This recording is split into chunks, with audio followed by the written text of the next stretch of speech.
pa man ko'y oras karon nga tingkuan ba. Napa ko'y oras nga tingbuhat og content.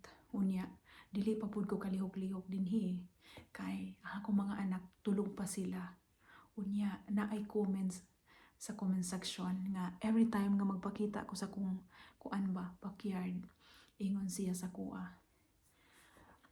Dako kaayo kag bay pero dako pod mo bayro nun. Tinuod man kakabayan. Wait lang. Moinom sa di ay ko og juice. Juice ni siya. Gibutangan akong barley. Tingnan niyo.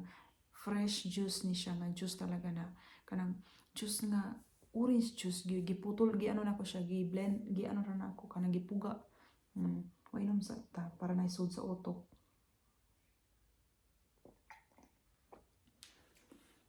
Lami kaayo siya. Naglasa ra og kanang kuan. Orange juice kay kanang barley manggod grass gid na siya. So para mainom na ko siya, ginabutangan akong orange fresh pod. So balik ta sa giingon sa kong followers. Giingon sa kong followers, dako kaayo kag bay pero dako gyud kay kag bayro nun. Ang powder niyan hidri. Dako kay kag bay pero dako pud kag bayro nun. Tinuod man na siya dinhi sa Amerika. Mahal gyud kaayo ang bahay unya, mahal pud kaayo ang mga bayro nun. So kana ako nang iingon sa inyo ha. Kay dinhi sa Amerika, bago pud na muna siya gipalit, syempre tan-awon sa jud namo, no? Suruyon namo ang area. Ganahan ba mi mo puyo dinhi? Pero kaming duha sa kumbana, ano gid mi magsabot mi daan. Dugay kaayo na mo na i-go bago mi mupalit ana. Tanan tan-aw na mong area. Dool sa mga bata school, daghan og mga activities, daghan kaayo mig mga searching ana mga kasimple bago mi mupalit og bahay dinha nga area. Oo, kana among buhaton sa una. School sa mga bata, mga activities, music lesson, anak kanang mga soccer, anak mga activity, active among mga anak. Kana gid among unahon i-search sa kumbana. Siya pod kay nasanay man pud niya sa una sa iyang mga anak.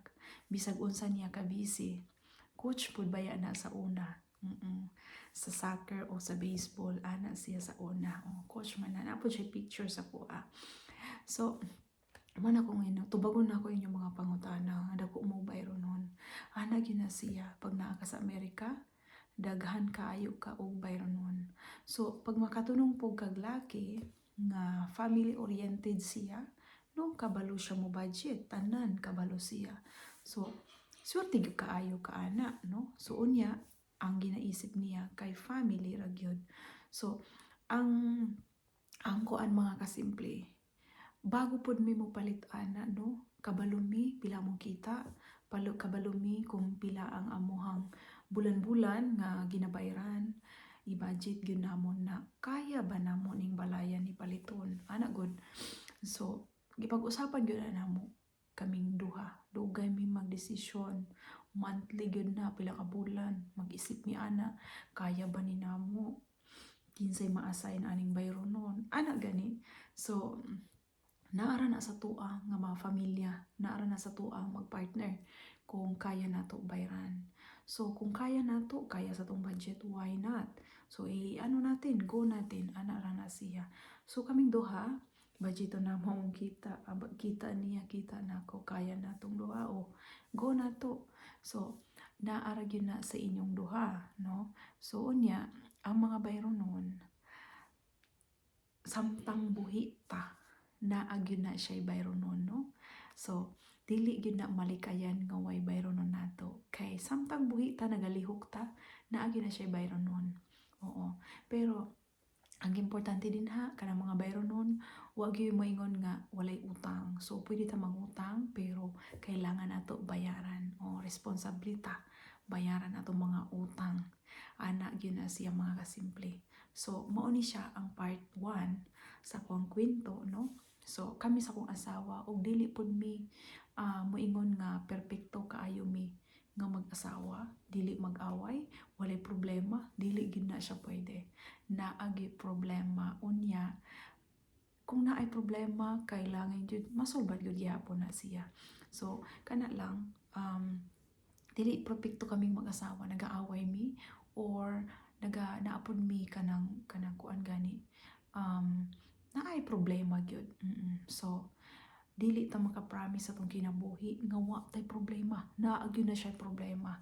Oo, kaya akong ingon sa inyo ha, normal ra gyud na siya nga dako tag bayronon, lalo na dako pug og bahay, dako pug kay nagbayronon, lalo na kay sariling bahay diri sa Amerika, kay ang mas dako nimong bayaran kay kanang mga tax ana.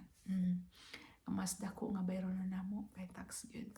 Ganahan akong bana o balay nga dagko kay ngano ana pa siya kay naa man ko'y mga anak. Sa una mobisita sila dinhi na ay kwarto, unya ako mga anak ganahan ko magdagandagan sa balay nga dako kaayog space ana. Unya ganahan po siya balay nga mahaliwalas nga dili kaayo daghan og butang. Mao na akong gusto sa kong bana, maglagot na siya daghang kog dekorasyon. Actually wala jud ko'y dekorasyon kaayo dinhi sa balay. Oo, pero pag ako'y mopalit og dekorasyon di na siya makatingog. Mupuyo na siya. So katulang ang akong dili gyud ta kang kaya nato sa tong bulsa nga di man ta mopalit o kaya sa tong budget. Oo, ana na siya. Unya moingon mo dagko mo balay, dagko mo bayronon, tinuod man na siya. Pero pag kaya na mong bayaran, kaya na mo. So gusto sa kong bana nga dagko ang balay. Kaya ang iyahang utak daw maglapos-lapos, wadili maguot ang iyang utak. Gusto niya dagko balay, dagko playground, kana siya mga anak.